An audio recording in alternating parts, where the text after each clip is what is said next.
Whenever we finish a project, we do a lot of soul searching. A lot of reference got kicked around. The Seven Samurai, the Magnificent Seven. We talked very early on about showing off a more human approach to Spartans. We definitely focused on trying to go back to sort of the core of what made Halo CE, the Combat Evolved, the sort of phenomenon that it is. I remember my first time playing Halo, and I was in that first level, and after winding through these technical corridors, fighting aliens, and then I step out into this world, and it just opens up in front of me, and it's beautiful and alien and huge. That was a sort of seminal moment for me, and I think that's part of what we want to capture in Reach.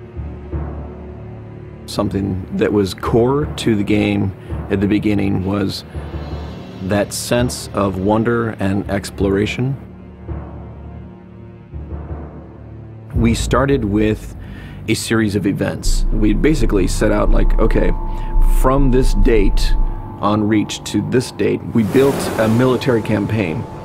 We all had a desire to really flesh out the backstory of what happened prior to Master Chief and Cortana even entering the picture. We knew there were other Spartans, and it just seemed like such a rich area to tell a character-driven story with new characters.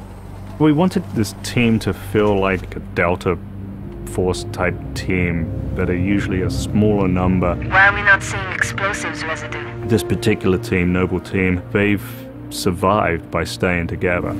You're Noble 6, you're a replacement for a Spartan that's died. You're experiencing this story, boots in the mud.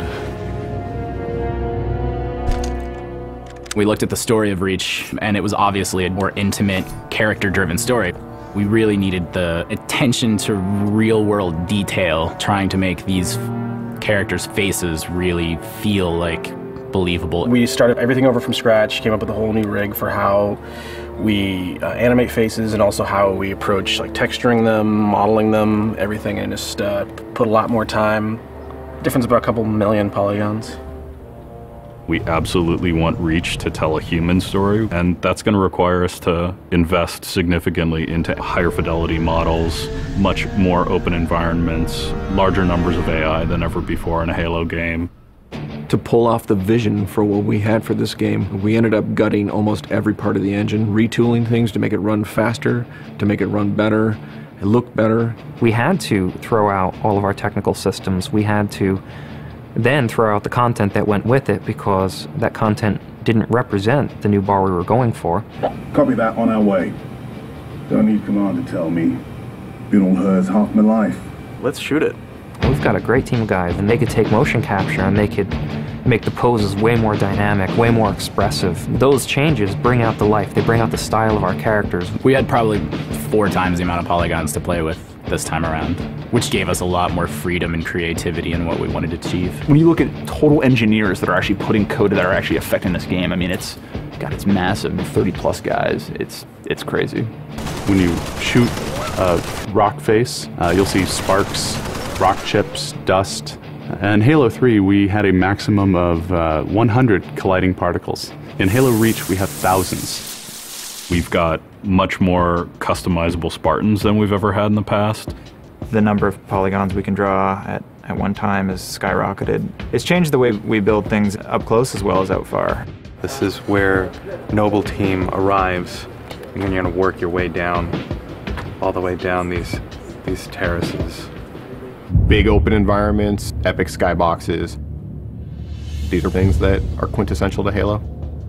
Like, we're building a planet that exists 500 years from now. We want to build spaces that you want to explore. We want to put twice as many characters, vehicles, and weapons into that environment. That's going to require massive improvements to the way we handle our artificial intelligence in the game. We now can put so many AI in an encounter that you can put 4 Spartans, the player, 8 Marines against 30-ish Covenant, and that's an actual serious challenge. Bringing the elites back was something that was really a true joy for us because they're such an awesome character to fight. What if the Spartans and the soldiers don't actually understand what the aliens are saying? What's that going to feel like? What if we can get back to having the aliens feel really alien and threatening? these people and this planet and this story deserve something new and different. Just a different underlying sense of tragedy, heroism. We're rebuilding everything from the ground up.